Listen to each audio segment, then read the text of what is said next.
ఆస్తి ఎంత ఉన్నను వారసుడే లేక వేదనతో నిలిచిన అబ్రహామును చూడుము.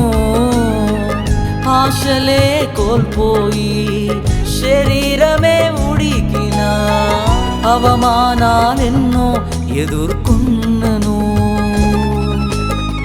మాట్లాడే దేవుడే మౌనముగా నిలిచెనా, ఎండిన స్థితిలో జీవముతో నింపెగా. వేచి ఉన్న దినములే వ్యర్థములైపోయేనా, లెక్కకు మించిన సంతానమును పొందెగా. నమ్ముట నీ వలనైతే సమస్తము సాధ్యమేగా, చితికిన నీ స్థితిలో చిరునవ్వుతో నింపుము.